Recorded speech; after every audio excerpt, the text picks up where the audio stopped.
Hey there, I'm Ray Flowers of fantasyguru.com. Today we're going to talk a little bit about power and speed. We had a lot of both in 2023, so let's hit on some of the highlights. Again, I'm Ray Flowers. You can find my work on Twitter X, on Instagram, on Threads, and on YouTube at The Ray Flowers.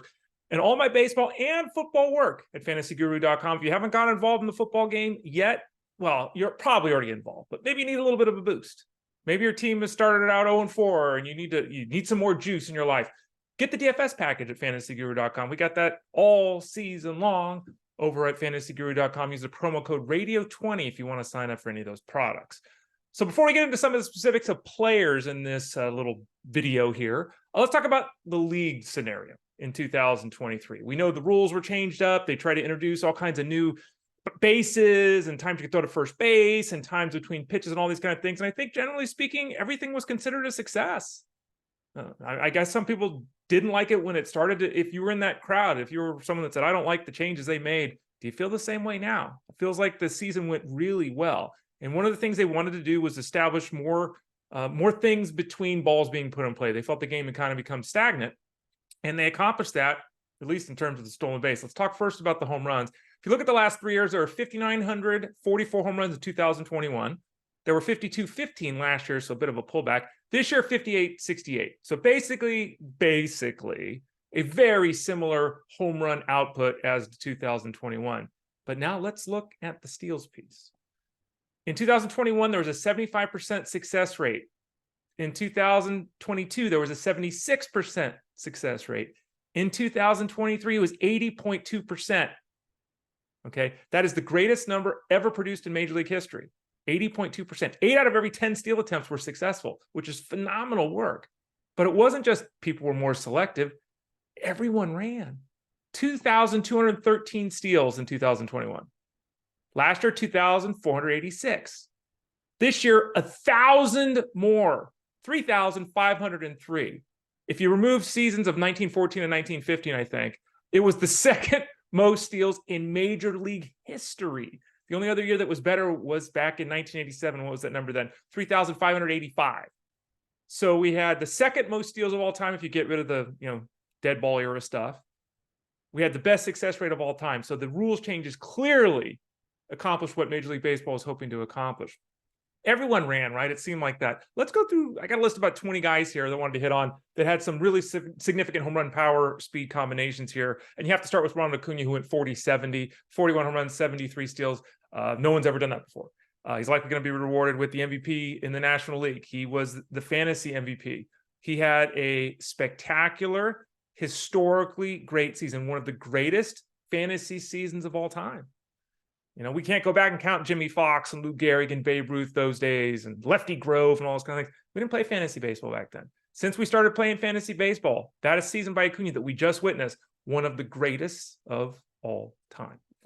Corbin Carroll had one of the greatest rookie seasons of all time. He had 25 home runs and 54 steals.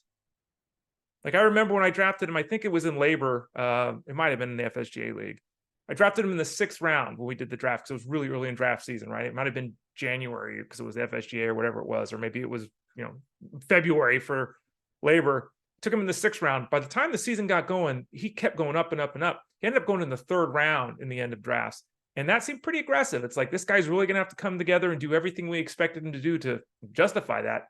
He blew past that. 25-50 for anybody is stupendous. For a rookie, Corbin Carroll might be a little fella. What's he, 5'10", 5'11", 170 pounds, maybe? But dude has got lightning in the bat, and he is one of the fastest guys in baseball, and the returns this year were absolutely special for him in his rookie season. Bobby Witt Jr. led baseball in caught stealing. Not great. And he actually had 2 caught stealing down the stretch here over the weekend, so he fell 1 steal short of going 30-50. Now, he went 20-30 as a rookie, and he went 30-49 in year 2. He's pretty good. He was a first-round pick. He'll be a first-round pick next year. Got to clean things up on the base paths. You don't want to leave baseball in caught stealing, especially since there's an 80% success rate around the league. But he had a special season, as pretty much everyone on this list did. CJ Abrams, 18 home runs, 47 steals. Famously, if you followed me all season long at fantasyguru.com, and I hope you did. If you didn't, consider joining us next year. The CJ Abrams is someone I'm a huge fan of. Long-term, dynasty, keeper leagues, all in. I made a comment in an article, or maybe it was a podcast, where I said, look, it's just not really happening this year. Like, it's, and legitimately the day I posted that, 2 days later, it started for him. And his run thereafter led him to 18 home runs and 47 steals. Could he be a 20 home run hitter? I think there were a lot of people that thought at development he could, but probably more of a 15 home run guy. 50 steals, people thought that was possible. He's still extremely young, got a chance to play every day. The bat is still a little bit of a work in progress, but his hit tool is terrific. He can run like the wind. Seasons of, let's say, 2040 are doable. I don't want to push things beyond that, but he had a special season as well. 18 home runs, 47 steals. Ha-Seong Kim, a good player and someone that was taken toward the ends of drafts, some positional flexibility with the Padres. We'll figure we'll get, 15 home runs, maybe 10, 15 steals. Okay. Had 17 home runs, which is not grossly above expectations, but 38 steals. Woo, he almost went 2040. And again, a lot of these numbers look really different. If Kim goes 2040, doesn't that visually look a lot better than 1738? Yeah, it does. But still, 1738, great season for him. And one that was, your cost on draft day was greatly rewarded by a terrific season with the power and the speed with Ha-Seong Kim. Julio Rodriguez went 32-27. No, that's not right. He went 32-37, didn't he? Yeah, he did. I wrote that down wrong. Let me make a note. 32-37. He went 30-30. He had that run where he didn't get out for like 5 games. And 200 plus hits, and he's dynamic, folks. That contract that was signed with the Mariners, that huge deal that he got, $300+ million, going to pay it off. Got the great smile, great player all around, and that power speed component that we saw as a rookie was even to another level in his second season. Josh Lowe was on a myriad of my teams last season. I'm like, Josh Lowe, you can do it, man. You're going to play a little bit. You're going to get platoon because it's the Rays, but you're going to be really good. Didn't get it done. Went down to the minors, continued to hit like he has done basically for the majority of his career here as a professional, but never quite found his footing last season. So coming into this year, what did he do? Exactly what I hoped he would have done last year. 20 home runs, 32 steals for Josh Lowe. He too was a difference maker in the fantasy space, not just because of the power speed combination, but because there are a lot of leagues, probably the majority of the leagues that you're all in, he wasn't drafted. He was a waiver wire pickup. Now, if you're in a 15-teamer or something like that, he was drafted. But otherwise, when you can get a guy going 20, 30 off the waiver wire, yeah, that's pretty damn good. Next up is Francisco Lindor, who started slowly, and there were some concerns. And I know the Mets season didn't go where they anticipated. They just got rid of Buck Showalter this week. But Francisco Lindor went 30-30. And that might have snuck up on a lot of people because, again, his season was kind of, and at the end, I think what Lindor's got going for him is, number one, he's really good, very talented. But number two, he plays all the time. And those kind of players, and we'll talk about another one later here, guy like, who am I thinking of? Marcus Semien. These guys that just play every day, and it's like, you're good and you play every day, the numbers start to accrue. But 30-30 for Francisco Lindor, he went 31-31. A pretty damn good season for him, and an excellent fantasy season for the shortstop of the Mets. Trea Turner was he the most disappointing healthy player in baseball this year at the end of July? I think the answer to that could be a yes. Other guys got hurt, other guys didn't, that kind of thing. But he was a first-round draft pick, was Turner. He was a top 5 pick in some drafts going to the Phillies, and he was just terrible. And then he went bananas. He had, a month where he's never been better. And in the end, the numbers were all a little disappointing. They were slightly down, especially in the batting average category. But he had 26 home runs and 30 steals. And legitimately, when August started, it looked like this was going to be a catastrophic fail. And again, didn't live up to the expectation. He wasn't a top 10 player this year, but he went 26-30. Scored 100 runs. He still had a damn good season, did Trea Turner. But it did not start as anticipated. It'll be really interesting to see what happens with him next year. Because, he's in Philadelphia. It's a good spot. He's more comfortable now. He had that great second half. We'll see how people evaluate him. Will he still be a first-round draft pick next year? Interesting to find out. Kyle Tucker went 29-30. Now, technically, he went 30-30 for a second. They went back and looked. He kind of had a Little League home run, and they eventually ruled it a triple and I believe a fielder's choice. So he ended up at 29-30, which is, disappointing because he didn't get 30-30. But another spectacular season for Tucker. He will be a first-round pick next year, I have to think. Back-to-back tremendous fantasy seasons for Kyle Tucker. Fernando Tatis went 25-29. pretty good considering he missed about a month of games to start the year. I think the biggest thing for him wasn't his performance on the field. It was that he was on the field. That's my concern. I think a concern a lot of others had. Can this guy stay healthy? Can he stay away from the trouble, away from the field? Can he keep that at bay? Seems like he did this year. Now, let's hope the offseason goes smoothly. Let's hope there's no hiccups for him. If that's the case, and, at this point, let's give him the benefit of the doubt.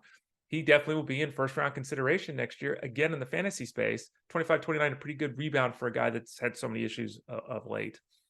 Next guy up, Christian Yelich. His back betrayed him down the stretch. And because that happened, he was in and out of the lineup the last couple of weeks of the season. He finished with 19 home runs and 28 steals. So he could have gone 20-30. If he'd stayed healthy, he probably would have. It's a great bounce back season for him. Again, not the MVP level 40 home run guy from a couple of years ago. That's not who he is anymore, especially with the back issue. The fact that back issue cropped up late in the year will give us some pause next season because you're getting older. I have a back issue. It doesn't go away. But again, 19 home runs, 28 steals. It was a great season, 100 runs scored for Christian Yelich. It was a great season given the expectations. What was he, a 7th to 8th round pick? Pretty damn good season for Christian Yelich. The running was particularly impressive. Jose Ramirez hit 24 home runs, which, for him is about 10 below what you're looking for. But he did steal 28 bases, which is probably 8 more than you were expecting. I'm not going to call his season a disappointment, but 24-28 for him, given his overall numbers and the lethargy that often comes out of the Guardians lineup. When you're getting 20 out of your third baseman, there's not much to complain about, so let's not take this too far. But, the skills still seem to be there. I think it was just a little bit down here. If he hit 32 home runs next year, would I be surprised? No. Another good season for Jose Ramirez, bringing the power and speed like few can at the third base position. TJ Friedl went 18 home runs, 27 steals. He played strong defense for the Reds. It'd be very interesting to see what the future holds for him. The Reds have so many young, talented players that they want to get in the lineup every day. Friedl is one of those players that doesn't grade out well. You look at StatCast and all that, and it's like, ugh. But, he plays good defense.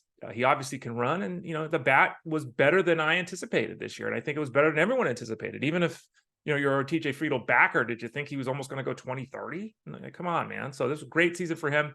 The follow-up will be interesting. It'll be very difficult to look at the totality of what he did and say that a full repeat is coming in 2023. So we'll talk more, 2024, excuse me. Don't even know what year it is. We'll talk more about that moving forward. Anthony Volpe went 21-24 for the Yankees. And look, for a rookie to go 2020 in New York, thumbs up. Now, was it pretty? Was it messy? But the Yankees stuck with him. They let him play all season long. By the way, I'm wearing a Giant shirt, not an Orioles shirt. So it's Giant. Shout out to you, Phil Backert, for your Orioles success this year. But Volpe had a really impressive rookie season. There are pieces here. And, really when you struggle and you go 2020, future's pretty bright, right? So we'll see what adjustments he can make. If he can get the batting average up, be a little more consistent on a weekly basis. But overall, the power and speed was as advertised in year one for Anthony Volpe. Freddie Freeman, everyone talks about Acuna and Betts for the MVP, and totally get that. But isn't Freddie Freeman going to finish third? I mean, Freddie Freeman's season was remarkable if you just talk about his offense with the bat. When you add in the fact that he stole 23 bases, he was one home run away from going 30-20. Freddie Freeman. So you got the batting average, you got the runs, you got the home runs, you got the RBIs, and you got 23 steals for Freddie Freeman. I mean, wow. I had a debate in my head and talking about, do I take Witt or Freeman in the first round? And I went Witt because I say I always take Freddie Freeman. Let's do something different. And both guys had great seasons, but my goodness, if I had known that 23 steals were coming from Freddie Freeman, I would have just taken Freddie Freeman. Randy Arozarena went 23-22. Really hot start, kind of slowed down over the course of the year, but 2020 is basically what we come to expect from him, and he delivered that again for the Rays. Jazz Chisholm went 19-22, so he missed out going 2020 by a single home run, played 97 games. I mean, and we keep saying this, and the problem is we keep saying this. He is a 30-30 player. He has the skills, and he has shown the production to be that guy. He has not shown an ability to stay on the field, and there's a lot of players, whether it's Byron Buxton or I hope Royce Lewis is in that group, but a lot of players that have all these skills that for whatever reason, their body just breaks down. Let's hope Jazz Chisholm isn't there. Let's hope that there's just been bad luck, a couple of injuries. Let's hope he trains hard and diligently in the offseason. He comes back, plays 148 games next year, and goes 30-30 for the Marlins. George Springer, who, if I'm not mistaken, I think stole 40 bases one year. And we all thought he'd be a 30-30 guy at the big league level. Never done that. In fact, this is the first year he ever gone 2020. He had 21 home runs and 20 steals. So it took Springer 10 years to deliver on the 2020 promise that was supposed to be 30-30. But pretty quietly, that one probably snuck up on a lot of people. I wonder if you had Springer on if you didn't have Springer on your team, if you recognize just how effective he was in those two categories this season for the Blue Jays. Cody Bellinger is another player like TJ Friedl, actually, who, you look at the StatCast data and but he will be a fascinating case. He's got a player option with the Cubs, does Cody Bellinger, who, by the way, had 26 home runs and 20 steals. He's got a player option that I'm sure he'll turn. That's like 25, 6 million, something like that. He's got to turn that down, right? He's going to become a free agent, and then we'll see who signs him. The power speed was there. The batting average was there. He is a tinkerer. This hitter is a really good hitter. It's different than the MVP level guy. Half as many, not half, 47 home runs that 1 year. I'm trying to think of something like that. So a significant downgrade there, but he added the speed, put the ball in play more, didn't strike out. Contact rate went up. The batting average went up. Fascinating to see where he ends up and how we prognosticate his 2024, because he's a tinkerer and his performance has been all over the place. Great, terrible, really good. We'll look at Cody Bellinger pretty closely in the offseason heading into next year. Lane Thomas went 28 home runs, 20 steals for the Nationals, also scored 100 runs. That was a guy that was on waivers all over the place too, especially in shallow leagues, and he almost went 30-20 with 100 runs. Lane Thomas, not sexy, not exciting. It was just day after day after day. Against righties, he's pretty average, but against lefties, he was dynamic, and in the end, the power speed was there for Lane Thomas. Shohei Ohtani, and it's easy to forget because Shohei Ohtani became just the third player ever to lead his league in home runs. He had 44 home runs. Third player ever to lead his league in home runs and not hit a single home run in the final month of the season because obviously his elbow went kaplowy. He also had 20 steals. He went 40-20 and didn't play in September. I mean, it's just remarkable season offensively, remarkable season pitching. We'll see where he ends up next year. Doesn't seem like he's obviously going to pitch next year, so he'll be able to focus just on hitting. Shohei Ohtani, as I've said many times over the last couple of years, is the best player in baseball, and it ain't even close. He should be the MVP every year. He's healthy in pitching and hitting. So there's that. Nolan Jones went 20-20 in 106 games. Now, he had a home run and a steal the final day of the season, if I'm not mistaken, for the Rockies. He actually had the second highest, or the highest OPS, by any Rockies player since 2013? Yeah, the highest road OPS since Carlos Gonzalez in 2013. His road OPS this year was 934. So Nolan Jones was not a creation of Coors Field this year. He was actually better on the road. He went 20-20 in 106 games. The bat was always thought of as an all-star level bat. The 20 steals, wow, right? In one league, I picked Nolan Jones up off the waiver wire. I was in a 15-team league. I picked Nolan Jones up off the waiver wire. And I think I got 17 of the home runs or something. I got most of the season for him, but my goodness. What a season from Nolan Jones, and he looks like a keeper. The Rockies got a lot of problems.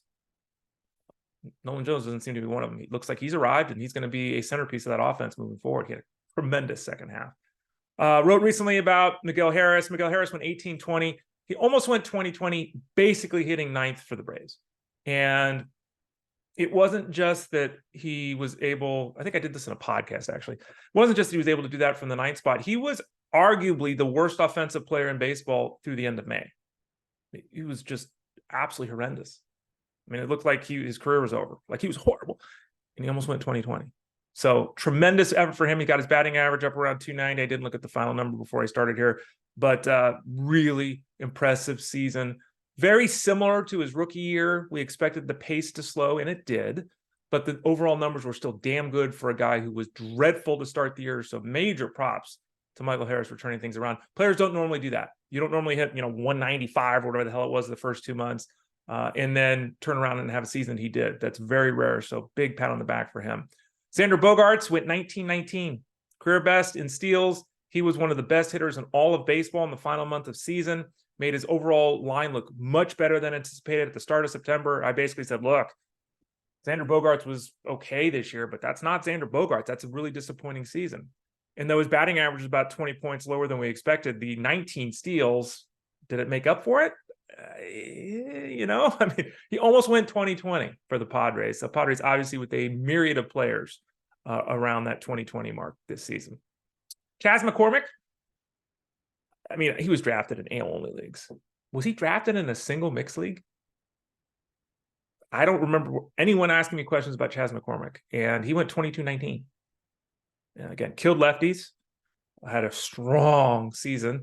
We'll delve into him more deeply as well in the offseason as we try to get a handle on his next season after his breakout year this season for the Astros. JT Realmuto went 2016.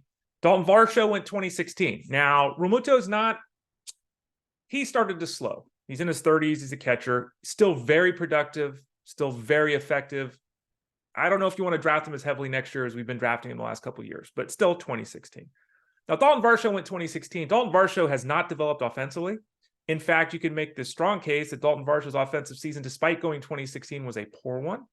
He did not play enough to qualify at catcher next year, so now he's outfield only eligible. He will probably get drafted. You know, Blue Jays, some power, some speed, okay, but you're paying a high price for a guy who's hitting 220. You know, if that's what he is, and we're starting to get the feeling that that's what he is. So losing catcher eligibility is really a fantasy killer for Dalton Varsho. James Outman, shout out to him, 23 home runs, 16 steals as a rookie. Amazing start, horrible in the middle, pretty solid at the end. And overall, 23 home runs and 16 steals for a rookie. Damn good season for James Outman. Again, overall. Spencer Steer, you know, there's lots of Reds that did things and not. Spencer Steer went 2015. He had 23 home runs, 15 steals, played all over the field. I know we were excited in the fantasy space about Spencer Steer, but there were other names we were more excited about, right, with the Reds. And Steer was the guy that just played every day and was just damn good. And he was someone off the waiver wire everywhere. And boy, did you get rewarded with a special rookie season from the Reds, Spencer Steer. And then finally, I spelled his name wrong here on my sheet. Let me correct that. Marcus Semien had 29 home runs and 14 steals, just missing out on going 30-15. And as I said earlier here in this video, he's not an outright superstar. Like, you break down all the pieces and nothing jumps off the page and says superstar. But at the end of the season, he plays every day, like every day. He gives you power. He gives you speed. He scores a ton of runs hitting at the top of the order. He is just a monster. And he is someone that's, you know, depending who you're drafting with and their style of drafting, usually goes a little bit lower than he should. Because again, he doesn't profile as a 300 hitter. He doesn't profile as a 30-30 guy, you know. He profiles as a guy that just plays every day and is damn good. And he had another great season for a Rangers team that excelled offensively. So Marcus Semien was the last guy I wanted to mention, going 29-14. So there's a review of some of the guys that made the milestone and just missed the milestones in the power speed department. Hope you enjoyed this conversation. Again, Twitter, X, Instagram, Threads, YouTube at The Ray Flowers. Don't forget to keep visiting us at fantasyguru.com, putting out some content, kind of looking back at the 2023 season before I take my, 3.5 weeks off before I start digging in to next year on November 1st. I'm Ray Flowers. Don't forget to visit fantasyguru.com, promo code radio20 if you want to sign up for any of those products. Get in now. We can still help you out in fantasy football if that's something you're interested in.